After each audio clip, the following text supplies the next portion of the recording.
ফাইনালে France penalty থেকে গোল করে মেসিকে স্পর্শ করলেন এমবাপে। কানাডার বিপক্ষে দাপুটে জয় মরক্কোর। জুলাই অভ্যুত্থান একক দল বা ব্যক্তির নয়, গণতন্ত্রকামী সব মানুষের অর্জন। শহীদ স্মরণ অনুষ্ঠানে প্রধানমন্ত্রী বিচারের নামে যেন অবিচার না হয়, সতর্ক থাকার আহ্বান। ভয়াবহ ইঞ্জিন সংকটে জোড়া তালি দিয়ে চলছে রেলওয়ে। টিকে থাকা ৬৬% মেয়াদ উত্তীর্ণ। বাড়ছে শিডিউল বিপর্যয় ও দুর্ঘটনা, হুমকির শঙ্কায় ব্যবস্থাপনা। থুবড়ে পড়েছে আওয়ামী লীগ আমলের ডিজিটাল সিটি প্রকল্প। উদ্বোধনের কিছুদিন পরই অচল সিলেট নগরীর ১২৬ ওয়াইফাই পয়েন্ট। অর্থ লুটের অভিযোগ বাসিন্দাদের। এবং খামেনির শেষ বিদায়ে জনসমুদ্র দেখে বিস্ময় ট্রাম্প। আনুষ্ঠানিকতা শেষ হলে আলোচনা শুরুর ঘোষণা। সর্বোচ্চ ধর্মীয় নেতার জানাজায় কোটি মানুষের অংশ নেওয়ার আশা তেহরানের।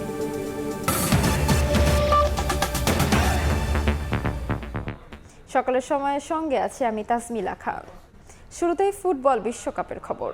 কাজে আসলো না প্যারাগুয়ের লো ব্লক ডিফেন্স। ১-০ গোলের জয়ে কোয়ার্টার ফাইনাল নিশ্চিত করল ফ্রান্স। পেনাল্টি থেকে একমাত্র গোলটি করেছেন কিলিয়ান এমবাপে।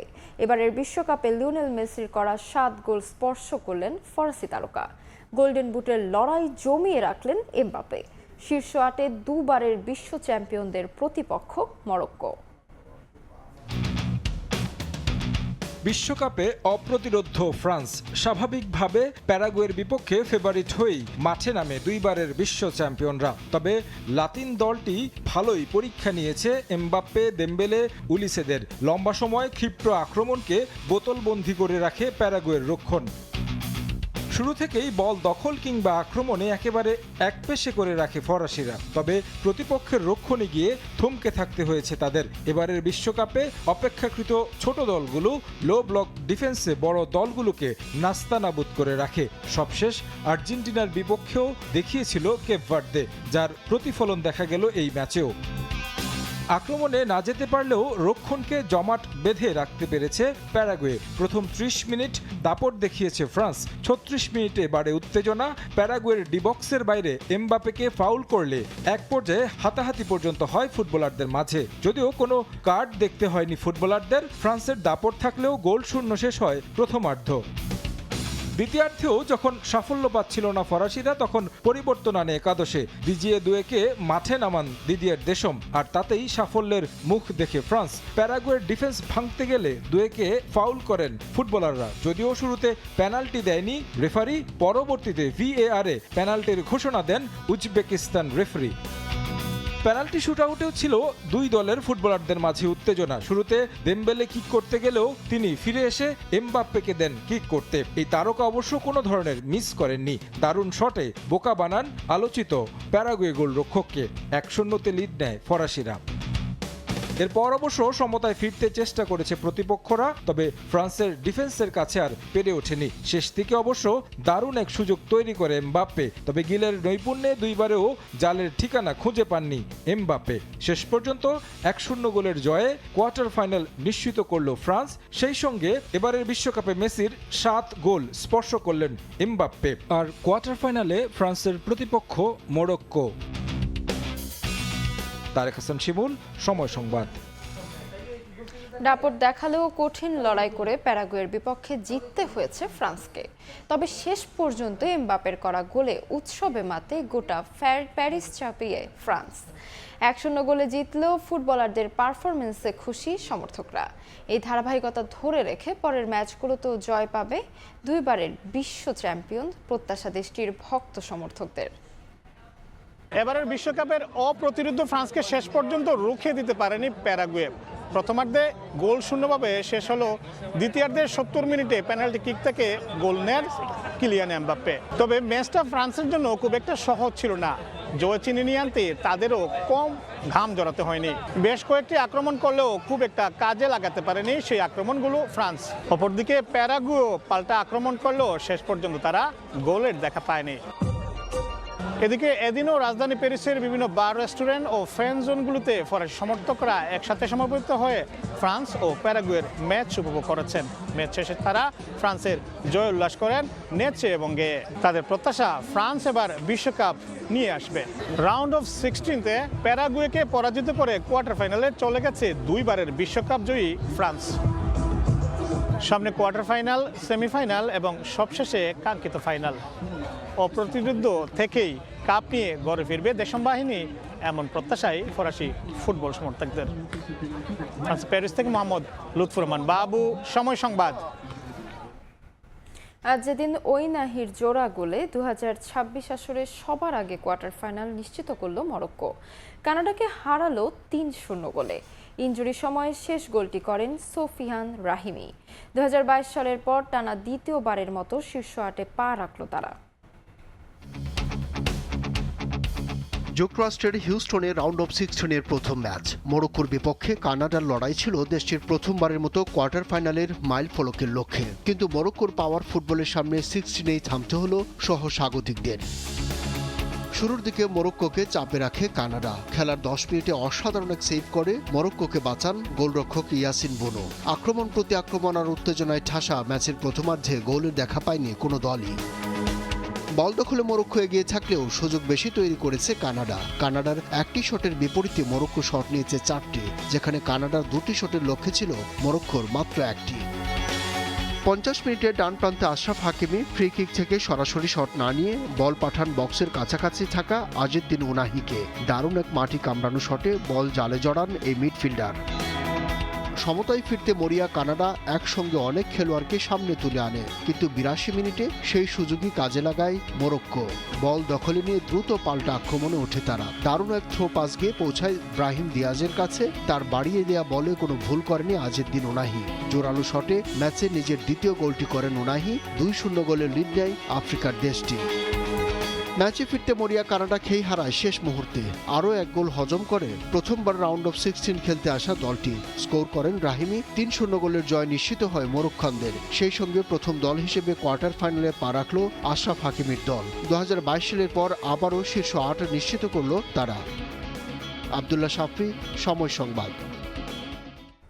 খেলার আরও সংবাদ থাকছে একেবারে সংবাদের শেষ অংশে।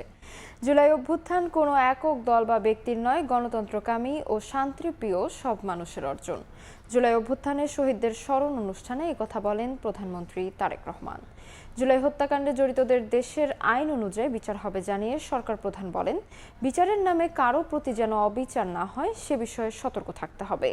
দেশ ও জাতির ভাগ্য পরিবর্তনে ঐক্যবদ্ধ থাকার পাশাপাশি সবার সহযোগিতা চান প্রধানমন্ত্রী। 1 জুলাই অসংখ্য আর্তনাদের গল্প, ইতিহাস বদলে দিয়ে আত্মত্যাগ, প্রাপ্তির ভাণ্ডারে স্বৈরাচার ফ্যাসিস্ট মুক্ত নতুন ভোর, বদলে যাওয়া অন্য এক বাংলাদেশ। 24-এর রক্তাক্ত জুলাই স্মরণে রাজধানীর বাংলাদেশ চীন মৈত্রী সম্মেলন কেন্দ্রে অভ্যুত্থানে আত্মদানকারী শহীদ ও আহত পরিবারের সদস্যদের নিয়ে জাতীয় সম্মেলন। মুক্তিযুদ্ধ মন্ত্রণালয়ের সহযোগিতায় এই সম্মেলনের যৌথ আয়োজক জুলাই 24 শহীদ পরিবার সোসাইটি ও আমরা জুলাই যোদ্ধা সংগঠন। জীবন দিয়েছে আপনজন। সম্মেলনে প্রধান অতিথির বক্তব্যে প্রধানমন্ত্রী তারেক রহমান বলেন, প্রতিশোধ নয়, ঐক্যবদ্ধভাবে দেশকে এগিয়ে নিতে কাজ করছে তার সরকার। আমি যদি আমার মাকে জিজ্ঞেস করতাম যে আপনি কি চান আপনার সাথে যে অবিচার অন্যায় হয়েছে তার প্রতিশোধ আমি নেই, কারণ সেই প্রতিশোধ নেবার ক্ষমতা আল্লাহ রাব্বুল আলামিন আমাকে দিয়েছেন। আমার মায়ের সন্তান হিসাবে আমি নিশ্চিত আমার মা আমাকে বলতেন, তোমার দায়িত্ব দেশের সকলকে ঐক্যবদ্ধ করে সামনে এগিয়ে যাওয়া, দেশকে সামনে নিয়ে যাওয়া। আমি যদি আমার ভাইটিকে জিজ্ঞেস করতে পারতাম যে তুমি কি চাও তোমার সাথে যে অন্যায় যে অবিচার হয়েছে, যেভাবে তোমাকে মৃত্যুর মুখে ঠেলে দেওয়া হয়েছে, যারা এর জন্য দায়ী তাদের বিরুদ্ধে আমি প্রতিশোধ নেই, কারণ সেই ক্ষমতা আল্লাহ আমাকে এখন দিয়েছেন। আমি নিশ্চিত দুভাই আমরা একসাথে বড় হয়েছি, তাকে আমি চিনি, তাকে আমি জানি, একই রক্ত আমাদের শরীরে প্রবাহিত। আমার ভাইটিও সেই একই উত্তর দিত যে উত্তরটি আমার মা আমাকে দিতেন। জুলাইকে বিতর্কিত না করতে সবার প্রতি আহ্বান জানান সরকার প্রধান। বলেন, জুলাই কারো একক বা দলীয় অর্জন নয়, গণতন্ত্র প্রিয় সকল মানুষের। যে অর্জন আমরা করেছি, এই অর্জন কোনো একক ব্যক্তি, কোনো একক রাজনৈতিক দলের অর্জন নয়, বরং এই অর্জন দল মত নির্বিশেষে বাংলাদেশের প্রত্যেকটি গণতন্ত্রকামী, প্রত্যেকটি শান্তিপ্রিয় মানুষের এটি অর্জন। রাষ্ট্র, দেশ তার যথাসাধ্য দিয়ে আপনাদেরকে মূল্যায়নের চেষ্টা করবে, আপনাদের আত্মত্যাগকে মূল্যায়ন করবে, কিন্তু একই সাথে আপনাদের আত্মত্যাগকে যেরকম মূল্যায়ন করবে, আপনাদের বিরুদ্ধে যে অন্যায় হয়েছে, যেভাবে আপনার আপনজনকে হত্যা করা হয়েছে, অবশ্যই তার জন্য যারা দায়ী তাদেরও বিচার হবে এই দেশের আইন অনুযায়ী। প্রতিটি আত্মত্যাগের রাষ্ট্রীয় মূল্যায়নের ঘোষণা দিয়ে প্রধানমন্ত্রী বলেন, বিচারের নামে স্বৈরাচার সরকারের মতো অবিচার করতে চায় না তার সরকার। প্রয়োজনে সময় নিয়ে প্রকৃত দায়ীদের সঠিক বিচার করার প্রত্যয় ব্যক্ত করেন তারেক রহমান। অবশ্যই আমাদেরকে খেয়াল রাখতে হবে যে আইন অনুযায়ী, আইনে যে সকল নিয়ম করা হচ্ছে সবগুলো বজায় রেখে দরকার হলে আমরা একটু সময় নেব, কিন্তু যে অন্যায়কারী, যে হত্যাকারী, তার যাতে সঠিক বিচার হয়। স্বৈরাচার যেমন অবিচার করেছিল, আমরা বিচারের নামে কারো প্রতি যেন অবিচার না হয় সে বিষয়টিতেও আমাদের সচেতন থাকতে হবে। জুলাই শহীদ ও আহতদের পরিবারের পাশে থাকার ঘোষণা দিয়ে সবাইকে দেশের স্বার্থে ঐক্যবদ্ধ থাকার আহ্বান জানান প্রধানমন্ত্রী তারেক রহমান। জাতিকে বিভক্ত করে দেশকে কখনো সামনে নেওয়া যায় না। আহমেদ সালেহীন, সময় সংবাদ, ঢাকা। দেশকে জুলাই গণ অভ্যুত্থানের সময় সন্ত্রাসী কর্মকাণ্ডের দায়ে দল হিসেবে আওয়ামী লীগকে দ্রুতই বিচারের কাঠগড়ায় দাঁড় করানো হবে বলে জানিয়েছেন স্বরাষ্ট্রমন্ত্রী। দেশের মাটিতে দলটি আর রাজনীতি করতে পারবে না বলেও হুঁশিয়ারি দিয়েছেন তিনি। প্রকৃত জুলাই যোদ্ধাদের গ্যাজেটভুক্ত করার প্রতিশ্রুতি দেন মুক্তিযুদ্ধ বিষয়ক মন্ত্রী। বড় ছেলে মারা যাওয়ার 7 মাস 13 দিনের মাথায় আমার হাজবেন্ড ব্রেন স্ট্রোক করে মারা যায়। জুলাই শহীদ আব্দুল্লাহ জাবিরের মায়ের আর্তনাদে ভারী হয়ে ওঠে চীনমৈত্রী সম্মেলন কেন্দ্র। সন্তান হারানোর বেদনা আর পরবর্তী সময়ের অপমান বিড়ম্বনার কথা উঠে আসে ছেলেহারা বাবাদের কণ্ঠেও। ভিডিও করতে যে তার অপরাধ ছিল, আমার বাবার বিরাজের বুকটা ঝাঁঝা করে দিয়েছে সেই মাফিয়া হাসিনার পুলিশ বাহিনীরা। আদৌ আমাদের ছেলে মেয়েদের বিচার পাবো কিনা আমি জানি না। প্রধানমন্ত্রীর কাছে আমি এতটুকু আবেদন করবো, যে কোনো একজনের বিচার হলে করে আপনারা দেখান। জুলাই গণ অভ্যুত্থানের শহীদদের স্মরণে জুলাই জাতীয় সম্মেলনে খুনিদের বিচারের দাবি এবং শহীদের স্মৃতি সংরক্ষণের দাবি জানান জুলাই শহীদ পরিবার এবং আহতরা। যারা এখনো এই হত্যাকাণ্ডের সাথে জড়িত, যারা এখনো ঘুরে বেড়াচ্ছে, তাদেরকে অবিলম্বে গ্রেফতার করা হোক, যাতে আমার সন্তানেরা, আমার মায়েরা, বোনেরা যাতে তার সন্তানের নামটা ফলক করে দেখতে পারে। তাই আমি স্যারের কাছে বিনীত নিবেদন করব শহীদ পরিবার বাবা হিসাবে। এই দেশকে জনাব তারেক রহমানের কাছে নিরাপদ, মাননীয় প্রধানমন্ত্রীর কাছে নিরাপদ, জিয়া পরিবারের কাছে নিরাপদ। এই দেশ যদি ভালো রাখতে চান জনাব তারেক রহমানকে ফলো করতে হবে। শহীদ ও আহতদের পরিবারের স্থায়ী আবাস নিশ্চিতে মিরপুরে ১৫০০ ফ্ল্যাট নির্মাণের কথা জানান গৃহায়ন ও গণপূর্ত মন্ত্রী। প্রকৃত জুলাই যোদ্ধাদের গেজেটভুক্ত করার প্রতিশ্রুতি দেন মুক্তিযুদ্ধ বিষয়ক মন্ত্রী। শহীদ পরিবারদের স্থায়ী বাসস্থানের জন্য মিরপুরে ৮০৪টি ফ্ল্যাট এবং আহত যোদ্ধাদের জন্য আরও ১৫৬০টি ফ্ল্যাট নির্মাণের উদ্যোগ নেওয়া হয়েছে। যাদের কাছে তথ্য প্রমাণাদি আছে আপনারা এই অধিদপ্তরে আবেদন করুন। যারা সত্যিকারের জুলাই যোদ্ধা তাদেরকে আমরা সেখানে গেজেটভুক্ত করব। বিরোধীরা জুলাই সনদ নিয়ে বিভ্রান্ত করার চেষ্টা করছে অভিযোগ করে আইনমন্ত্রী বলেন, সরকার জুলাই সনদ বাস্তবায়নে বদ্ধপরিকর। স্বরাষ্ট্রমন্ত্রী বলেন, বাংলাদেশের মাটিতে রাজনীতি করতে পারবে না আওয়ামী লীগ। দ্রুত সন্ত্রাসী কর্মকাণ্ডের দায়ে আওয়ামী লীগকে বিচারের কাঠগড়ায় দাঁড় করানোর কথাও জানান মন্ত্রী। আমরা জুলাই সনদের প্রতিটা অনুচ্ছেদ অক্ষরে অক্ষরে পালন করতে বদ্ধপরিকর। আর এক শ্রেণীর জুলাই সনদকে বিভ্রান্ত করার জন্য তথাকথিত গণভোটের মাধ্যমে এক ধরনের দাবি তুলেছেন। আওয়ামী লীগের রাজনৈতিকভাবে নিপাত হয়েছে, নির্মূল হয়েছে, দাফন হয়ে গেছে দিল্লিতে। সেই আওয়ামী লীগ বাংলাদেশে আর কোনোদিন রাজনীতি করতে পারবে না। রাজনৈতিক দল হিসাবে আওয়ামী লীগের বিচার দাবি করেছি আমরা, আপনারা দাবি করেছেন, তদন্ত পরিচালিত হচ্ছে। ইনশাআল্লাহ খুব শিগগির রাজনৈতিক দল হিসেবে সেই রাজনৈতিক দলকে বিচারের কাঠগড়ায় নিয়ে যাওয়া হবে। অনুষ্ঠানে জুলাই চেতনা বিক্রির পরিবর্তে জুলাইয়ের আকাঙ্ক্ষা বাস্তবায়নে সবাইকে ঐক্যবদ্ধ থাকার আহ্বান জানান বক্তারা। যেখানে মানুষের অধিকার হরণ হবে, আমরা নীরব দর্শক হয়ে বসে থাকবো না। হাসান ওয়ালি, সময় সংবাদ, ঢাকা। দেশে বিদেশে বিনিয়োগের মাধ্যমে অলাভজনক ও বন্ধ রাষ্ট্রায়ত্ত কলকারখানা চালুর প্রক্রিয়া দ্রুত শেষ করার নির্দেশ দিয়েছেন প্রধানমন্ত্রী তারেক রহমান।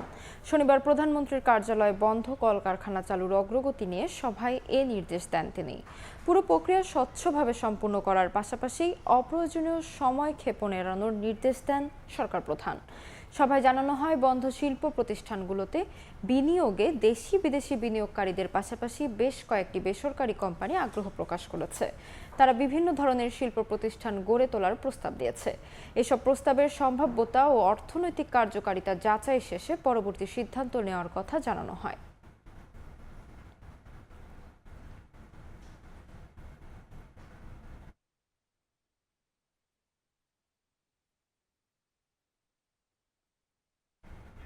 যে কোনো মূল্যে বর্তমান সরকার তিস্তা মহাপরিকল্পনা বাস্তবায়ন করবে বলে জানিয়েছেন স্থানীয় সরকার মন্ত্রী মির্জা ফখরুল ইসলাম আলমগীর। লালমনিরহাটে আলোকিত লালমনিরহাট সামাজিক আন্দোলনের উদ্বোধন করে তিনি একথা বলেন। অনুষ্ঠানে মাদক, জুয়া, বাল্যবিবাহ, যৌতুক সমাজ থেকে নির্মূল করতে সামাজিক আন্দোলন গড়ে তোলার আহ্বান জানান সমাজ কল্যাণ মন্ত্রী ও দুর্যোগ ব্যবস্থাপনা মন্ত্রী।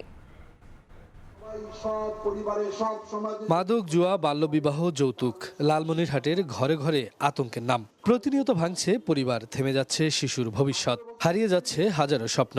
এই বাস্তবতা বদলাতে আলোকিত লালমনিরহাট সামাজিক আন্দোলনের সূচনা হলো এমটি হোসেন ইনস্টিটিউট মাঠে।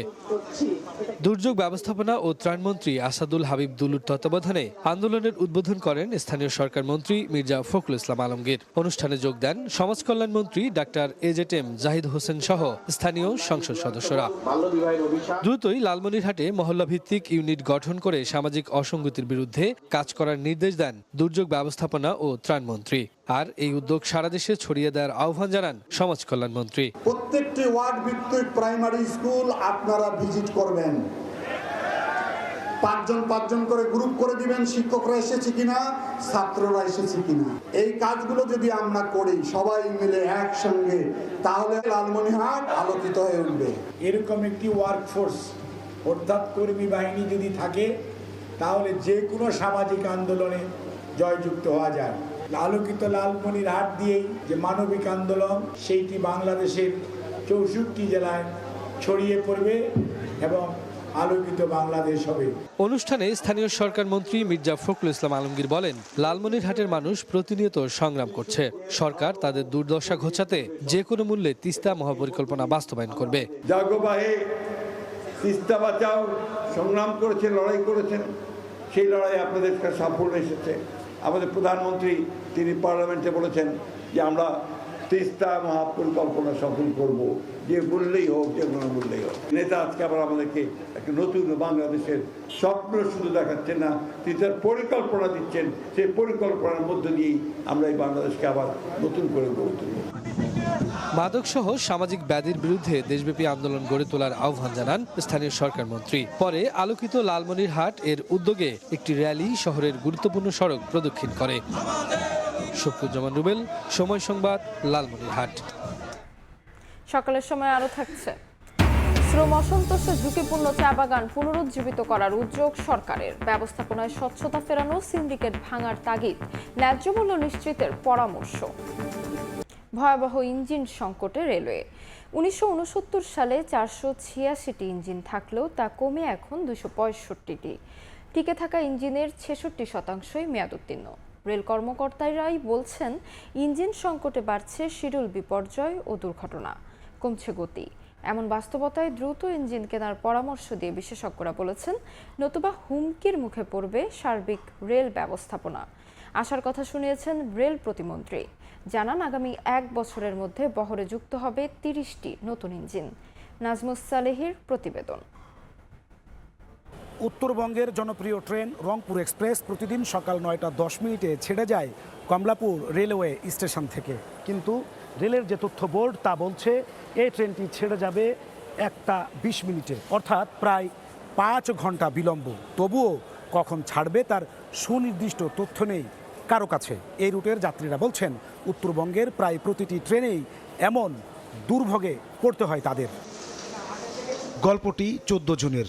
এদিন উত্তরবঙ্গের ট্রেন নীলসাগর, বুড়িমারি, একতা ও রাজশাহী এক্সপ্রেস যাত্রা করেছে 3 থেকে 4 ঘন্টা বিলম্বে। পূর্বাঞ্চলের চট্টলা ও উপকূল এক্সপ্রেসও পড়েছে শিডিউল বিপর্যয়ে। ফলে সারাদিনই স্টেশনে দীর্ঘ অপেক্ষায় ভোগান্তিতে পড়েন রেলপথের যাত্রীরা। 3 ঘন্টা ধরে বসে আছি, এখনো ট্রেনের কোনো ঠিক নাই, কখন আসবে তাও জানি না। রংপুর থেকে আমরা প্রায় 16.5 ঘন্টায় ঢাকা কমলাপুর এসে পৌঁছাইলাম। প্রত্যেকটা দিন যাত্রী এসে বসে থাকে 2 ঘন্টা 3 ঘন্টা করে। শিডিউল বিপর্যয়ের কারণ জানতে স্টেশন মাস্টারের কক্ষে সময় সংবাদ। তার দাবি, ইঞ্জিন সংকটে সময় মতো চালানো যাচ্ছে না ট্রেন। প্রতিদিনই দীর্ঘ হচ্ছে বিলম্ব ট্রেনের সারি। মিটার গেজের ইঞ্জিন সংকটের কারণে আমাদের মিটার গেজের যে ট্রেনগুলো, এই ট্রেনগুলো শিডিউল ধরে রাখা কষ্ট হচ্ছে আমাদের। 1969-70 সালে বাংলাদেশ রেলবহরে ইঞ্জিন ছিল 486টি, যা কমে দাঁড়িয়েছে 265টি। টিকে থাকা ইঞ্জিনগুলোর 66%-ই মেয়াদ পেরিয়ে গেছে বহুদিন আগে। মেকানিকরা বলছেন পুরানো ইঞ্জিন মেরামতের যন্ত্রপাতিও পাওয়া যায় না এখন। ফলে জোড়াতালি দিয়ে চলছে রেল। 50-60 বছর, 30 বছর, 40 বছর এভাবে আছে। ইঞ্জিন মেরামত করে, রিপেয়ারিং করে, পুরান জিনিস দিয়া নতুন জিনিস একে ভাবা যায় না। একের দিন আগে লাগা ভাস করতে। 50-60 বছরের ইঞ্জিন আছে, এই যে 2300-2400 এটাই জোড়া তারা দিয়ে চালাইতেছে। এমন বাস্তবতায় যোগাযোগ বিশেষজ্ঞরা বলছেন দ্রুত ইঞ্জিন কেনা না হলে হুমকির মুখে পড়বে সার্বিক রেল ব্যবস্থা। বাণিজ্যিকভাবে তো রেল ইতিমধ্যে ক্ষতিগ্রস্ত, সেখানে অর্থনৈতিক ক্ষতির মধ্যে পড়বে, যাত্রী সেবা বিঘ্নিত হবে। সেক্ষেত্রে আসলে পুরো রেল পরিচালনা এটা কিন্তু ভেঙে পড়ার আমি একটা বড় সম্ভাবনা দেখছি।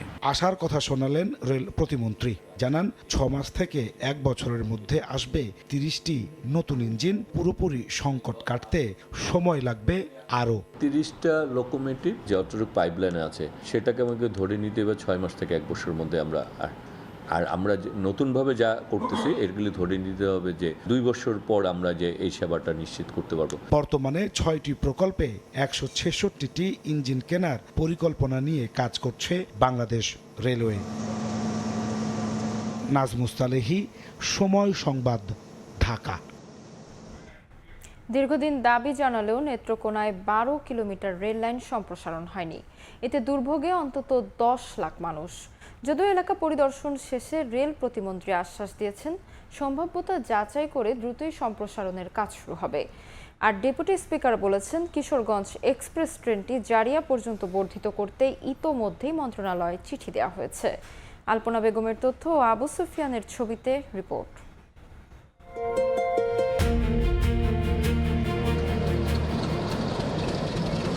নেত্রকোনার জারিয়া থেকে দুর্গাপুর দূরত্ব মাত্র 12 কিলোমিটার, কিন্তু 108 বছর ধরে থমকে আছে রেললাইন সম্প্রসারণ কাজ।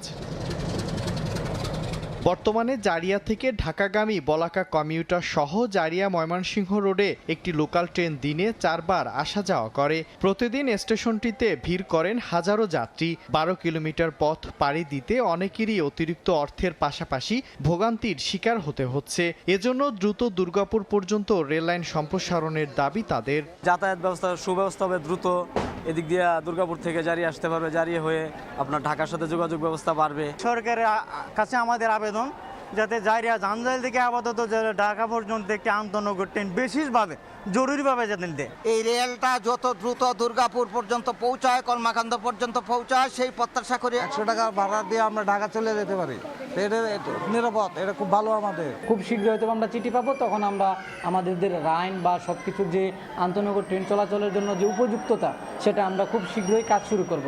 সম্প্রতি স্টেশন সহ রেললাইন পরিদর্শন করে সমীক্ষা যাচাই শেষে দ্রুতই বাস্তবায়নের আশ্বাস দেন রেল প্রতিমন্ত্রী। আর আন্তনগর কিশোরগঞ্জ এক্সপ্রেস ট্রেনটিকে জারিয়া পর্যন্ত বর্ধিত করতে ইতিমধ্যেই মন্ত্রণালয়ে ডিও লেটার দেওয়া হয়েছে জানান ডেপুটি স্পিকার। যে সকল সমস্যার সম্মুখীন হতে হবে সেগুলি বাস্তবায়ন করে এটিকে কিভাবে অগ্রসর করা যায় সেই ব্যাপারে আমরা মন্ত্রণালয়ে আমরা এইসব মিটিং করব। ঢাকায় যারা ডাইরেক্ট গৌরীপুর থেকে ঢাকায় যেতে চান তাদের জন্য আর একটু এক্সট্রা বেড়ানো হবে, ভাটি এলাকাটা দেখতে পারবে। জারিয়া থেকে দুর্গাপুর রেল লাইনের সঙ্গে সংযুক্ত করা গেলে পর্যটনের পাশাপাশি স্থানীয় অর্থনীতিতে দেখা দিবে নতুন সম্ভাবনা। যাতায়াতে ভোগান্তি কমবে 5 উপজেলার প্রায় 10 লাখ মানুষের। সময় সংবাদ, নেত্রকোনা।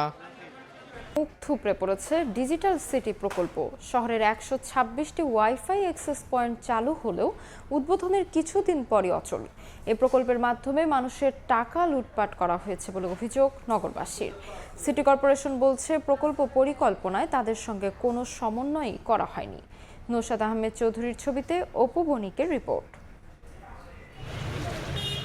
সিলেটকে স্মার্ট নগরীতে রূপান্তরিত করতে 2017 সালে ডিজিটাল সিলেট সিটি প্রকল্পের কাজ শুরু হয়। 2020 সালে নগরীর 62টি স্থানে 126টি ওয়াইফাই অ্যাক্সেস পয়েন্ট চালু হয়। ঘোষণা ছিল প্রতিটি পয়েন্টে একসঙ্গে 500 জন ব্যবহারকারী সর্বোচ্চ 10 Mbps গতিতে বিনামূল্যে ইন্টারনেট ব্যবহার করতে পারবেন। কিন্তু উদ্বোধনের কিছুদিন পরই অচল হয়ে যাওয়ার অভিযোগ ওঠে।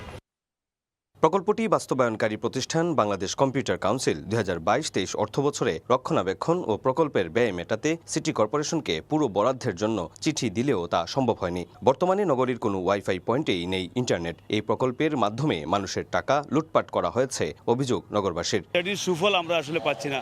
আসলে তো এখানে সরকারের নিশ্চয় অনেক কোটি কোটি টাকা ব্যয় করা হয়েছে, কিন্তু সেটির সুফল যারা পাবে সেই সুফল থেকে আসলে আমরা বঞ্চিত। নো কানেকশন বা বিভিন্ন সমস্যা, প্রতি লাইনের সমস্যা, বিভিন্ন সমস্যা দেখায়। আমরা চাই যে যত দ্রুত সম্ভব বর্তমান সরকার এটা বাস্তবায়ন করুক এবং সিলেটের 10 লক্ষ মানুষের এই ওয়াইফাই সুবিধাটা উপভোগ করুক। প্রত্যেকটা পয়েন্টে ফ্রি ওয়াইফাইটা ব্যবস্থা করা জরুরি। সিটি কর্পোরেশন বলছে প্রকল্প পরিকল্পনায় তাদের সঙ্গে কোনো সমন্বয়ই করা হয়নি, অথচ রক্ষণাবেক্ষণের পুরো দায়িত্ব চাপিয়ে দেওয়া হয়েছে তাদের ওপর। তবে নতুন করে বরাদ্দ পেলে প্রকল্পটি আবারও চালুর আশ্বাস সংশ্লিষ্টদের। প্রকল্পটিতে ব্যয় হয় প্রায় 30 কোটি 20 লাখ টাকা। স্মার্ট সিটির প্রতিশ্রুতি থাকলেও বন্ধ হয়ে আছে এইসব কোটি টাকার ওয়াইফাই সুবিধা। সংশ্লিষ্টদের কার্যকরী উদ্যোগ এখন শুধুই সময়ের দাবি। অপু বণিক, সময় সংবাদ, সিলেট। সাংস্কৃতিক ঐতিহ্য সংরক্ষণ ও প্রসারে প্রায় 11 কোটি টাকা ব্যয়ে ময়মনসিংহের হালুয়াঘাটে নির্মাণ করা হয়েছিল ক্ষুদ্র নিগোষ্ঠী সাংস্কৃতিক একাডেমি। তবে উদ্বোধনের দীর্ঘ 8 বছর পেরিয়ে গেলেও জনবল সংকটে এখনও আলোর মুখ দেখেনি প্রতিষ্ঠানটি। নষ্ট হচ্ছে কোটি কোটি টাকার সরকারি সম্পদ। আক্ষেপ আর ক্ষোভ বাড়ছে সাংস্কৃতিক কর্মীদের মাঝে। পূর্ণাঙ্গভাবে চালু করতে সংস্কৃতি মন্ত্রণালয় শীঘ্রই চিঠি দেওয়ার আশ্বাস জেলা প্রশাসকের। গগন পণ্ডিতের ছবিতে উবাইদুল হকের রিপোর্ট। ঐতিহ্যবাহী পোশাকে মাদলের তালে নিজস্ব ভঙ্গিমায় মায়াবী নৃত্য, লোকগানের সুরের মূর্ছনায় জীবন্ত শত বছরের কৃষ্টি ও ঐতিহ্য। প্রজন্ম থেকে প্রজন্মে বয়ে চলা ক্ষুদ্র নিগোষ্ঠীদের এই সমৃদ্ধ সংস্কৃতিকে বাঁচিয়ে রাখতে ময়মনসিংহের সীমান্তবর্তী উপজেলা হালুয়াঘাটে গড়ে তোলা হয়েছিল এই সাংস্কৃতিক একাডেমি। কিন্তু উদ্বোধনের 8 বছর পরও চালু হয়নি একাডেমিক কার্যক্রম। রক্ষণাবেক্ষণের অভাবে ভবনের বিভিন্ন স্থানে জমেছে ধুলা, নষ্ট হচ্ছে সাংস্কৃতিক সরঞ্জাম, তালাবদ্ধ আছে 500 আসনের আধুনিক মিলনায়তন। আগাছায় ঘেরা ভবনটি যেন ধীরে ধীরে পরিণত হচ্ছে পরিত্যক্ত স্থাপনায়। ক্ষুদ্র জাতি নিগোষ্ঠীর যে কালচারাল অ্যাক্টিভিটিসটা এখানে চলমান থাকার কথা, এখন পর্যন্ত এটার কার্যক্রম শুরুই হয় নাই। এটা হইলে পরে অনেক কলাকুশলী বা শিল্পী বা অন্যান্য যারা আছে তাদের এই কর্মসংস্থান হইতো। সংস্কৃতি চর্চার জন্যে, তার বিকাশের জন্যে বা প্রকাশের জন্যে যেটা করা হইল, এটা তো নাম কাওয়াস্তে মাত্র।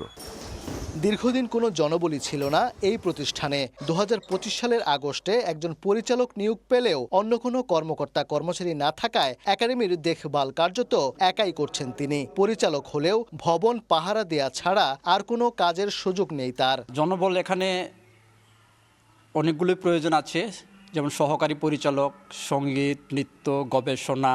লোকজন থাকলে পরে অফিস সুন্দর এবং সুস্থভাবে সম্পাদন করা সম্ভব হবে। প্রয়োজনীয় জনবল নিয়োগ সহ একাডেমিটি পূর্ণাঙ্গভাবে চালু করতে সংস্কৃতি মন্ত্রণালয়ে শিগগিরই চিঠি দেয়া হবে জানিয়েছেন জেলা প্রশাসক। এই একাডেমি চালু করতে, ফুললি অপারেশনাল করতে যে সমস্ত লোকবলের প্রয়োজন, সেই প্রয়োজনীয়তা আমরা সংস্কৃতি বিষয়ক মন্ত্রণালয়ে লিখিতভাবে জানাবো। 10,81,00,000 টাকা ব্যয়ে হালুয়াঘাটের রাংরাপাড়া গ্রামে ক্ষুদ্র নৃগোষ্ঠী সাংস্কৃতিক একাডেমির উদ্বোধন করা হয় 2018 সালের 1 নভেম্বর। ওবায়দুল হক, সময় সংবাদ, ময়মনসিংহ। সকালের সময় আরও থাকছে, ইউক্রেনের লুহানস্ক অঞ্চল নিয়ন্ত্রণে নেওয়ার দাবি রাশিয়ার। ড্রোন হামলায় ক্রিমিয়ায় 2টি বিমান ঘাঁটিতে আঘাত। কিয়েভকে সামরিক সহায়তা দেওয়ার ন্যাটোর ভিন্ন মত। গরমে হবিগঞ্জে বেড়েছে হাম ও ডায়রিয়ার প্রকোপ। রোগীর চাপে হিমশিম অবস্থা চিকিৎসক ও নার্সদের। বিস্তারিত জানাতে হবিগঞ্জ সদর হাসপাতালে আছেন সহকর্মী রাশেদ আহমদ খান। সরাসরি যুক্ত হচ্ছে তার সঙ্গে। রাশেদ, তীব্র গরমে হবিগঞ্জের বিভিন্ন এলাকা দেখা দিয়েছে হামের প্রকোপ।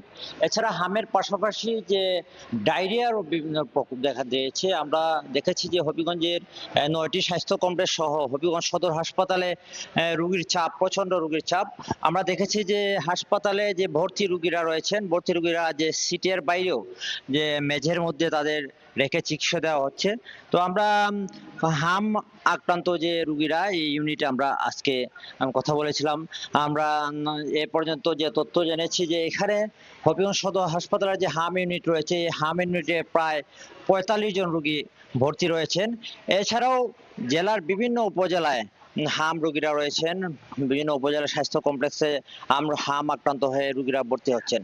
অন্যদিকে ডায়রিয়া, তীব্র গরমে ডায়রিয়ার প্রকোপ বিভিন্ন ধরনের বয়সী শিশুরা, মধ্যবয়সী এবং বড়রাও ডায়রিয়াতে আক্রান্ত হয়েছেন।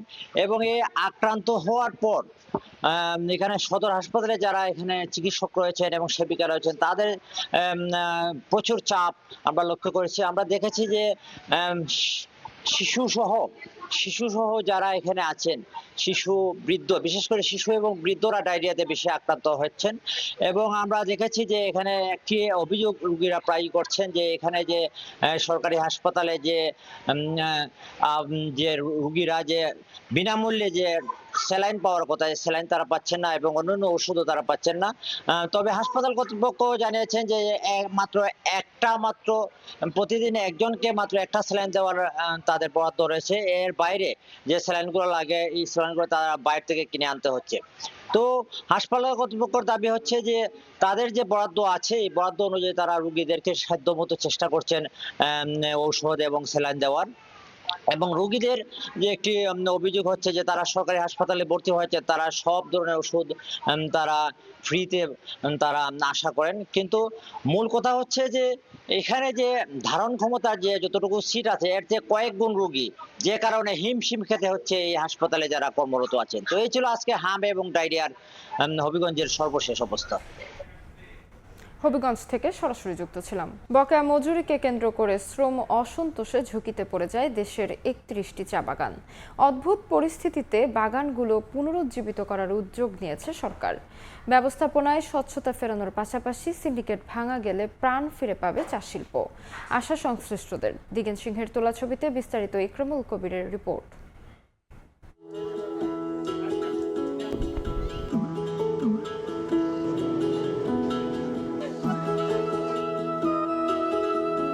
সিলেটের বুরজান চা বাগান 8 মাস বন্ধ ছিল।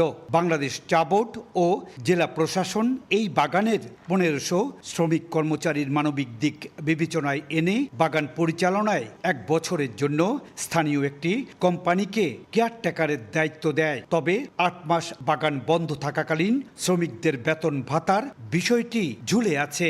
ফার্দার আগ বাড়তে পারে নাই, তখন ওরা চাইছে থার্ড পার্টি কাউকে দিয়ে এটা চালানোর জন্য।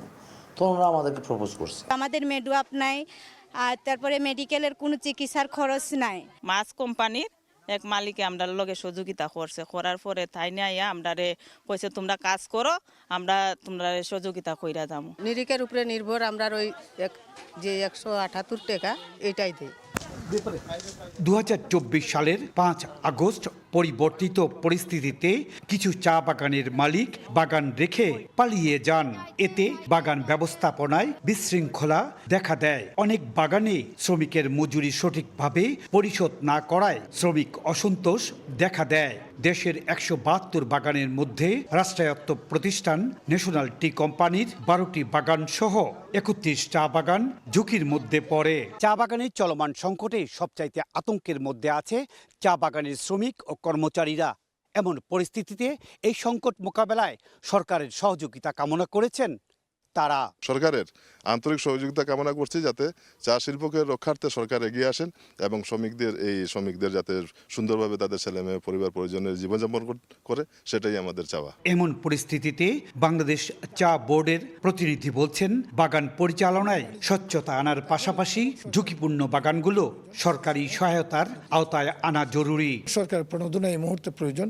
এই দুটি কম্বিনেশন করে যদি বাগানগুলো তোলা যাবে, আদারওয়াইজ আমার মনে হয় এই বাগানগুলো আর সেখান থেকে তোলা মুশকিল হয়ে দাঁড়াবে। তবে চা শিল্পের সঙ্গে জড়িত অভিজ্ঞ ব্যক্তিদের মতে সিন্ডিকেটের কারণে বাগানগুলো চায়ের ন্যায্য মূল্য থেকে বঞ্চিত হওয়ার কারণে গোটা শিল্প ঝুঁকির মধ্যে পড়েছে। থোক বরাদ্দ হিসেবে 10 বছর 15 বছর মেয়াদে আমাদের 1010 কোটি টাকা যদি দেওয়া হয় তাহলে আমরা সহায়তা পাবো। বাণিজ্যমন্ত্রী খন্দকার আব্দুল মুক্তাদির 22 জুন জাতীয় সংসদে জানিয়েছেন, শ্রমিক কর্মচারীদের বকেয়া মজুরিকে কেন্দ্র করে শ্রম অসন্তোষ সংক্রান্ত একটি বিশেষ প্রতিবেদনে জাতীয় নিরাপত্তা গোয়েন্দা অধিদপ্তর 31টি চা বাগানকে ঝুঁকিপূর্ণ হিসেবে চিহ্নিত করেছে। বাংলাদেশ চা বোর্ড এবং সংশ্লিষ্ট জেলা প্রশাসনের সহায়তায় বন্ধ হয়ে যাওয়া বুরজান ও ফুলতলা চা বাগান পুনরায় চালু করা হয়েছে।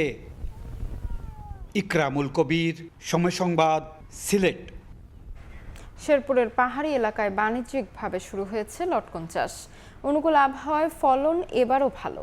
কম খরচে অধিক লাভ, সহজ পরিচর্যা ও আশানুরূপ দাম পাওয়ায় বাড়ছে নতুন বাগান। এই ফল চাষে কৃষকদের উৎসাহিত ও সব ধরনের সহযোগিতার আশ্বাস কৃষি বিভাগের। শহীদুল ইসলাম হীরার তথ্য ও বাবু চক্রবর্তীর তোলা ছবিতে রিপোর্ট। গাছের গোড়া থেকে আগা পর্যন্ত থোকায় থোকায় ঝুলছে হলুদাব, পাকা আর আধা পাকা লটকন। দৃষ্টিনন্দন গাছগুলোতে এখন চলছে ফল সংগ্রহের কাজ। শেরপুরের শ্রীবর্দী, ঝিনাইগাতি ও নালিতাবাড়ী উপজেলার সীমান্তবর্তী পাহাড়ি এলাকায় সকাল থেকে সন্ধ্যা পর্যন্ত ব্যস্ত সময় পার করছেন চাষি ও শ্রমিকরা। সংগ্রহ করা লটকন বাছাইয়ের পর প্লাস্টিকের ঝুড়িতে করে পাঠানো হচ্ছে জেলা শহর সহ দেশের বিভিন্ন প্রান্তে। উৎপাদন খরচ কম, সহজ পরিচর্যা ও লাভজনক হওয়ায় প্রতি বছর পাহাড়ি এলাকায় বাড়ছে লটকনের বাগান। বাজারে ভালো দাম পাওয়ায় ফল চাষে আগ্রহ বাড়ছে নতুন উদ্যোক্তাদেরও। অনুকূল আবহাওয়া ও রোগ বালাইয়ের আক্রমণ কম থাকায় এবার ফলন হয়েছে প্রত্যাশার চেয়েও বেশি। তেমন কোনো একটা খরচ নেই, রোপণের সময় যা একটু খরচ, আর ঠিক মতন পরিচর্যা করলে দেখা গেছে যে বছর শেষে ভালো একটা মুনাফা আসবে। এটা হচ্ছে একটু বড় সাইজের হয়, তো এটার ভিতর থেকে 4টা-5টা এরকম করে বিচিটা বের হয়। পাহাড়ি এই নটকন এটা মিষ্টি বেশি, বড় বেশি, এটার লেগে মনে করেন যে আঙ্গুর চাহিদা। নটকন বড় হচ্ছে, পাকতেছে, আস্তে আস্তে পায়রা বারে বিক্রি করতেছি। এই জাত বাজারে যখন আমরা বিক্রি করি তো তুলনামূলক অনেক লটকনের সাথে বেশি দামে বিক্রি করি। লটকন চাষ সম্প্রসারণে কৃষকদের নিয়মিত প্রশিক্ষণ, কারিগরি পরামর্শ ও প্রয়োজনীয় সহায়তা দেওয়ার আশ্বাস কৃষি বিভাগের। এই লটকন চাষের সম্প্রসারণ করার জন্য আমরা উপজেলা কৃষি সম্প্রসারণ অধিদপ্তর প্রতিনিয়ত কাজ করে যাচ্ছি এবং কৃষকদেরকে বিভিন্ন প্রযুক্তিগত সহায়তা দিয়ে যাচ্ছে। কৃষি বিভাগের তথ্য মতে চলতি মৌসুমে জেলায় প্রায় 70 হেক্টর জমিতে লটকনের চাষ হয়েছে। স্থানীয় বাজারে প্রতি কেজি লটকন 100 থেকে 120 টাকা দরে বিক্রি হচ্ছে। সময় সংবাদ, শেরপুর।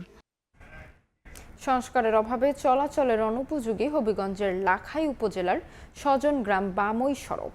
খানাখন্দে ভরা 6 কিলোমিটার সড়কে যাতায়াত করেন 50,000 মানুষ।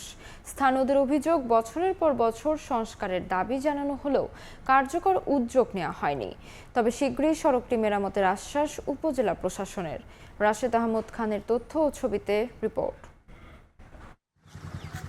ভাঙাচোরা রাস্তা, পিচ খোয়া উঠে তৈরি হয়েছে বড় বড় গর্ত। সামান্য বৃষ্টিতেই জমে হাঁটু সমান কাদা। হবিগঞ্জের লাখাই উপজেলার সজন গ্রাম থেকে বামুই পর্যন্ত প্রায় ৬ কিলোমিটার দীর্ঘ এই সড়কটির বর্তমান চিত্র এটি। শুকনো কিংবা বর্ষা যে কোনো ঋতুতেই রেহাই নেই এই পথ দিয়ে চলাচলকারী মানুষের। বেহাল অবস্থার কারণে বাড়ছে যাতায়াত ব্যয় ও সময়, ঘটছে ছোট বড় দুর্ঘটনা।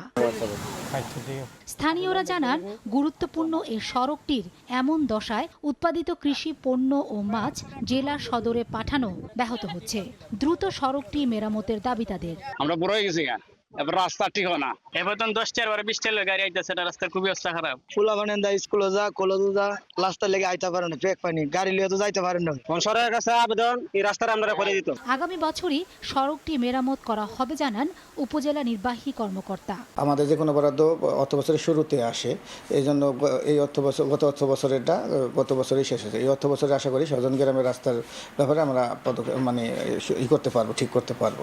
লাখই বাজার উপজেলার সদর এবং বামুই ইউনিয়নের সঙ্গে যোগাযোগের অন্যতম প্রধান এই সড়কটি ব্যবহার করেন সজন গ্রাম, শিবপুর, সুজনপুর সহ 15টি গ্রামের মানুষ। সময় সংবাদ, হবিগঞ্জ। নানা সমস্যায় জর্জরিত জামালপুর বেসিক শিল্পনগরী। রাস্তাঘাট বেহাল আর রাতের অন্ধকারে বখাটেদের উৎপাত যেন নিত্যদিনের সঙ্গী। নগরীতে ব্যবসা প্রতিষ্ঠান গড়ে তুলে ভোগান্তিতে মালিকরা। তবে সংকট সমাধানের আশ্বাস দিলেন কর্তৃপক্ষ। জাহাঙ্গীর আলমের তথ্য, আবুল কালামের ছবি নিয়ে রিপোর্ট। যত্রতত্র ফেলা ময়লা আর আবর্জনায় মশার বিস্তার। জামালপুরের বিসিক শিল্পনগরীর এ দুর্দশা। 1980 সালে জামালপুর টাঙ্গাইল মহাসড়কের দাপনিয়া এলাকায় 197টি প্লট নিয়ে গড়ে ওঠে বিসিক শিল্পনগরী। শুরুতে 82টি কারখানা গড়ে উঠলেও বর্তমানে 12টিই বন্ধ। কারণ দীর্ঘদিন ধরে নেই রাস্তাঘাট সংস্কার কিংবা উন্নত করা হয়নি ড্রেনেজ ব্যবস্থা। এমনকি বাতির ব্যবস্থা না থাকায় নিরাপত্তারও ঝুঁকি রয়েছে। এতে দিন দিন কমছে শ্রমিকের সংখ্যা। মালামাল যন্ত্রপাতি নষ্ট হয়ে একের পর এক বন্ধ হচ্ছে কারখানা।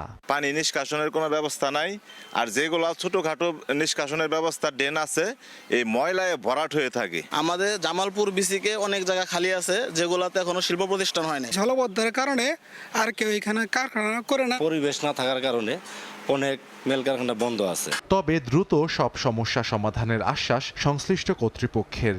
জামালপুরের সবগুলো প্লটই বরাদ্দ হয়ে গেছে। দুর্ভাগ্য যে কিছু কিছু কারখানা আমাদের ঋণ খেলাপির কারণে তাদের কারখানাগুলো বর্তমানে বন্ধ রয়েছে। আমাদের শিল্পনগরীর ভিতরে যদি কোনো সিক বা বন্ধ ইন্ডাস্ট্রি থাকে, এই ক্ষেত্রে এগুলা তারা কিভাবে নিরসন করা যায়, ইতিমধ্যে আমরা এই রিপোর্টগুলো আমাদের প্রধান কার্যালয়ে প্রেরণ করেছি। 26 একর জায়গা জুড়ে গড়া বিসিক শিল্পনগরী থেকে সরকারি রাজস্ব আয় হয় বছরে 100 কোটি টাকা। সময় সংবাদ, জামালপুর। দেখছেন সকালের সময়, সঙ্গেই থাকুন।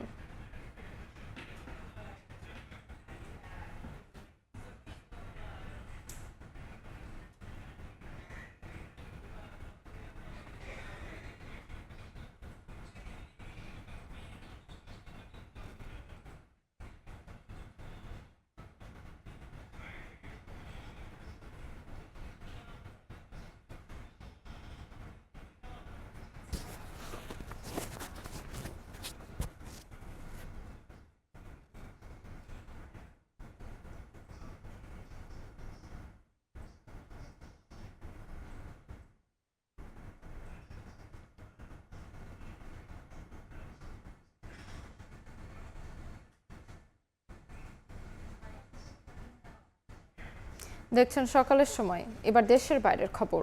খামেনির শেষ বিদায় এত মানুষের উপস্থিতি দেখে বিস্ময় প্রকাশ করেছেন মার্কিন প্রেসিডেন্ট ডোনাল্ড ট্রাম্প। জানান, ইরানের মানুষ খামেনিকে ঘৃণা করে এমনটাই ভেবেছিলেন তিনি। আর ইরানের প্রেসিডেন্ট মাসুদ পেজেশকিয়ান ইসরায়েলের সামরিক অভিযানের বিরুদ্ধে আন্তর্জাতিক সম্প্রদায়ের নীরবতার সমালোচনা করেন। সর্বোচ্চ ধর্মীয় নেতা আয়াতুল্লাহ আলী খামেনির জানাজায় কোটিরও বেশি মানুষের উপস্থিতির আশা করছে তেহরান। که وقت رفتنه শোকে স্তব্ধ তেহরান। সর্বোচ্চ ধর্মীয় নেতা আয়াতুল্লাহ আলী খামেনিকে শেষ বিদায় জানাতে রাজধানীর ইমাম খোমেনি মুসল্লায় মানুষের ঢল। রাষ্ট্রীয় সংবাদ মাধ্যম জানিয়েছে, মুসল্লার দরজা খোলার কয়েক ঘন্টা আগেই দেশের বিভিন্ন প্রান্ত থেকে লাখ লাখ মানুষ জড়ো হন সেখানে। কালো পোশাক পরা শোকাহত মানুষের হাতে ছিল ইরানের পতাকা, বদ্ধ মুষ্টির প্রতীক এবং প্রয়াত নেতা আলী খামেনি ও বর্তমান সর্বোচ্চ নেতা মুস্তফা খামেনির ছবি। ইরানি কর্তৃপক্ষের আশা, শুধু তেহরানেই খামেনির জানাজা ও শেষ শ্রদ্ধায় কোটিরও বেশি মানুষ অংশ নেবেন। মঞ্চে খামেনির কফিনের পাশাপাশি রাখা হচ্ছে একই হামলায় নিহত তার মেয়ে সাইয়েদা বুশরা খামেনি, জামাতা মিসবাউল হুদা, পুত্রবধূ জাহারা হাদ্দাদ এবং নাতনি জাহরা মুহাম্মাদের কফিন। সোমবার পর্যন্ত খামেনির মরদেহ রাষ্ট্রীয় মর্যাদায় তেহরানে রাখা হবে। এরপর শোকযাত্রার মাধ্যমে নেওয়া হবে ইরানের ধর্মীয় নগরী কোমে। সেখান থেকে ইরাকের নাজাফ ও কারবালায় জানাজা ও শোকানুষ্ঠান শেষে বৃহস্পতিবার মাশহাদে হজরত ইমাম রেজার মাজার প্রাঙ্গণে তাকে দাফন করা হবে।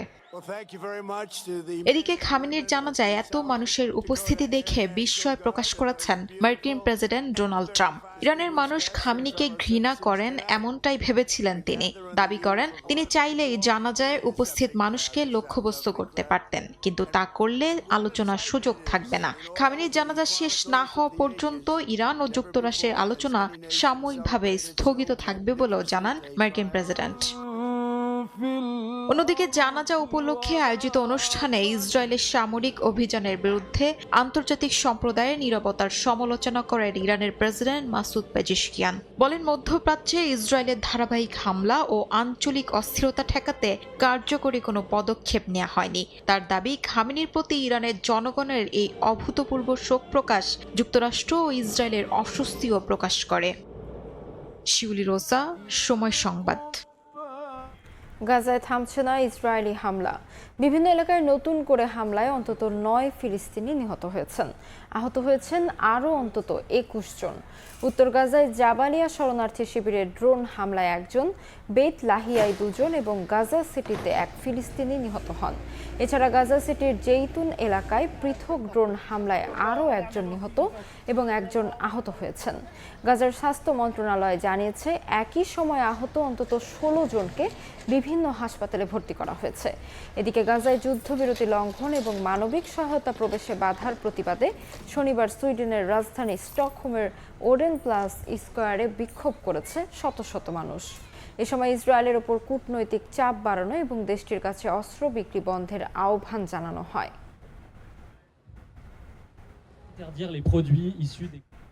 ইউক্রেনের গুরুত্বপূর্ণ শহর কোস্তিয়ান্তিনিভকা দখলের পাশাপাশি পুরো লুকানস্ক অঞ্চল নিজেদের নিয়ন্ত্রণের দাবি করেছেন রাশিয়ার প্রেসিডেন্ট ভ্লাদিমির পুতিন। অন্যদিকে পাল্টা ড্রোন হামলায় ক্রিমিয়ার 2টি রুশ বিমান ঘাঁটিতে আঘাত হানার দাবি ইউক্রেনের। প্রেসিডেন্ট ভলোদিমির জেলেনস্কি বলেছেন, যুক্তরাষ্ট্রের সঙ্গে আলোচনায় যুদ্ধ বন্ধের একটি বাস্তব সম্ভাবনা তৈরি হয়েছে। এদিকে ইউক্রেনকে সামরিক সহায়তা ইস্যুতে ন্যাটোয় ভিন্ন মত। যৌথ আর্থিক ব্যবস্থায় যোগ দিচ্ছেন না স্লোভাকিয়া। যুদ্ধের ময়দানে আবারও বড় সাফল্যের দাবি করেছে রাশিয়া। ক্রেমলিন জানায়, পূর্ব ইউক্রেনের দনেস্ক অঞ্চলের কৌশলগত গুরুত্বপূর্ণ শহর কোস্তিয়ান্তিনিভকা দখল করেছে রুশ বাহিনী। প্রেসিডেন্ট ভ্লাদিমির পুতিনের সঙ্গে শীর্ষ সামরিক কর্মকর্তাদের বৈঠকে ঘোষণা দেওয়া হয়। পুতিন দাবি করেন, পুরো লুহান্স্ক অঞ্চল এখন রুশ নিয়ন্ত্রণে এবং যুদ্ধ ফ্রন্টে কৌশলগত সুবিধাজনক অবস্থানে রয়েছে তাদের বাহিনী। তবে একই সময় পাল্টা আঘাতের দাবি করেছে ইউক্রেনও। কিয়েভ জানিয়েছে, ড্রোন দিয়ে ক্রিমিয়ার 2টি রুশ সামরিক বিমান ঘাঁটিতে আঘাত হানা হয়েছে। এতে অন্তত 7টি সামরিক বিমান ক্ষতিগ্রস্ত হয়েছে বলে দাবি ইউক্রেনের, যদিও এ বিষয়ে কোনো মন্তব্য করেনি মস্কো। এদিকে আন্তর্জাতিক পরমাণু শক্তি সংস্থা IAEA জানিয়েছে, জাপোরিঝিয়া পারমাণবিক বিদ্যুৎ কেন্দ্র আবারও বাইরের বিদ্যুৎ সরবরাহ থেকে বিচ্ছিন্ন হয়েছে। যুদ্ধ শুরুর পর এটি 21তম এমন ঘটনা। বর্তমানে জরুরি ডিজেল জেনারেটরের মাধ্যমে কেন্দ্রটির নিরাপত্তা ব্যবস্থা সচল রাখা হয়েছে। সামরিক সংঘাতের পাশাপাশি চলছে কূটনৈতিক যোগাযোগ। ইউক্রেনের প্রেসিডেন্ট ভলোদিমির জেলেনস্কি জানান, যুক্তরাষ্ট্রের প্রেসিডেন্ট ডোনাল্ড ট্রাম্পের সঙ্গে তার টেলিফোনে যুদ্ধ পরিস্থিতি, শান্তি উদ্যোগ এবং ভবিষ্যৎ সহযোগিতা নিয়ে আলোচনা হয়েছে। জেলেনস্কির দাবি, যুদ্ধ বন্ধের একটি বাস্তব সম্ভাবনা তৈরি হয়েছে এবং এক্ষেত্রে যুক্তরাষ্ট্রের দৃঢ় অবস্থান গুরুত্বপূর্ণ। তিনি বলেন, আঙ্কারায় অনুষ্ঠেয় ন্যাটো শীর্ষ সম্মেলনও এই আলোচনা এগিয়ে নেওয়ার বিষয়ে দুই নেতা একমত হয়েছেন। তবে ইউক্রেনকে সহায়তা নিয়ে ন্যাটোর ভেতরে দেখা দিয়েছে মতপার্থক্য। স্লোভাকিয়ার প্রধানমন্ত্রী রবার্ট ফিকো জানিয়েছেন, ইউক্রেনকে সামরিক সহায়তা দিতে গঠিত কোনো যৌথ আর্থিক ব্যবস্থায় অংশ নেবে না তার দেশ। জানান, চলমান যুদ্ধের কোনো সামরিক সমাধান নেই, যদিও মানবিক সহায়তা অব্যাহত রাখার প্রতিশ্রুতি দিয়েছে ব্রাতিস্লাভা। আগামী 7 ও 8 জুলাই ন্যাটোর শীর্ষ সম্মেলনে ইউক্রেনের জন্য প্রায় 70 বিলিয়ন ইউরোর নতুন সামরিক সহায়তা নিয়ে আলোচনা হওয়ার কথা রয়েছে। শিউলি রোসা, সময় সংবাদ। দেখছেন সকালের সময়। এবার খেলার খবর। ঘরের মাঠে স্বপ্ন ছিল বড়, তবে কানাডার স্বপ্ন ভঙ্গ হলো মরক্কোর সঙ্গে লড়াই করে। তবে প্রথমবার নকআউটে উঠে ইতিহাস করল কানাডিয়ানরা। ফুটবলারদের লড়াকু মনোভাব মন জয় করেছে ভক্তদের। তারা বলছেন, নতুন যুগের শুরু হলো এখান থেকে। কানাডা থেকে আরও জানাচ্ছেন রাশেদ লিমন। মরক্কোর এই উৎসবের পিছনেই লুকিয়ে আছে স্বাগতিক কানাডার এক বিষাদের গল্প। তবে এবার বিশ্বকাপে এই কানাডার জয়রাত যদি দেখা হয় বা কানাডার যে স্বপ্নযাত্রা যদি দেখা হয়, তাহলে আসলে কি সেই গল্পটা বিষাদের, নাকি নতুন এক ইতিহাস লেখা হয়েছে এই কানাডার হাত ধরে? Canada has exceeded the expectation of the people. I mean, no one expected to reach to that level. It was a very tough game with Morocco. I think what we have achieved today as a Canadian team is excellent. We're looking forward for a new tournament. Hopefully, improvements will be seen. We don't imagine they will be like that. They are very, very, very good and they are strong. And we love Canada. And let's go Canada. Maybe next World Cup, Canada will always good. We love Canada. এবার আসি আয়োজক হিসেবে Canada কেমন ছিল। Toronto আর Vancouver মিলিয়ে কানাডার যে কয়েকটি ম্যাচ হয়েছে, আয়োজক হিসেবে কিন্তু কানাডা দর্শকদের, বিশেষ করে বিদেশি দর্শকদের মন জয় করতে পেরেছে। বিশেষ করে আমরা দেখেছি পর্তুগাল টিম, তারা কিন্তু নিজেদের ম্যাচ শেষ হওয়ার পরেও কিন্তু এখানে প্র্যাকটিস করেছে। স্বয়ং রোনালদোও কিন্তু আয়োজক হিসেবে কানাডার বেশ প্রশংসা করেছে। যদিও আর একটি মাত্র ম্যাচ বাকি রয়েছে কানাডার ক্ষেত্রে। কানাডার যদিও সেটা ভ্যাঙ্কুভারে হবে, টরন্টোতে নয়। তবে সবকিছু মিলে ক্ষেত্রে বলাই যায়, ফুটবল দুনিয়ায় কানাডা নতুন পরাশক্তি হিসেবে এবার যে জানান দিয়েছে, তাদের এই তরুণ টিম নিয়ে তারা যদি সামনে এগিয়ে যায়, তাহলে আসলেই এর পরের বিশ্বকাপ কিংবা বড় কোনো আসরে কানাডাকে অবশ্যই সমীহ করে চলতে হবে। সেক্ষেত্রে পুরোপুরি বলাই যায়, এই বিশ্বকাপ কানাডা নতুন ইতিহাস লিখেছে। এই বিশ্বকাপ কানাডার বিশ্বকাপ। সেটা ট্রফি কানাডা হাতে পাক বা না পাক, নতুন এক কানাডা ফুটবল ইতিহাসে, অর্থাৎ যে দেশটিতে আইস হকি কিংবা বেসবলের একটি দেশে ফুটবলকে জনপ্রিয় করে তুলতে বা ফুটবলকে প্রতিষ্ঠা করতে এবার বিশ্বকাপ এক গুরুত্বপূর্ণ ঘটনা হয়ে থাকবে এই কানাডার ইতিহাসে। রাশেদ লিমন, সময় সংবাদ, টরন্টো, কানাডা।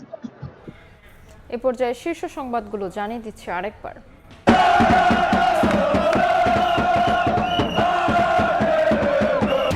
প্যারাগুয়েকে বিদায় করে কোয়ার্টার ফাইনালে ফ্রান্স। পেনাল্টি থেকে গোল করে মেসিকে স্পর্শ করলেন এমবাপে। কানাডার বিপক্ষে দাপুটে জয় মরক্কোর। ভয়াবহ ইঞ্জিন সংকটে জোড়া তালি দিয়ে চলছে রেলওয়ে। টিকে থাকা 66%ই মেয়াদ উত্তীর্ণ। বাড়ছে শিডিউল বিপর্যয় ও দুর্ঘটনা, হুমকির শঙ্কায় ব্যবস্থাপনা। এবং খামেনির শেষ বিদায়ে জনসমুদ্র দেখে বিস্ময় ট্রাম্প। আনুষ্ঠানিকতা শেষ হলে আলোচনা শুরুর ঘোষণা। সর্বোচ্চ ধর্মীয় নেতার জানাজায় কোটি মানুষের অংশ নেওয়ার আশা তেহরানের।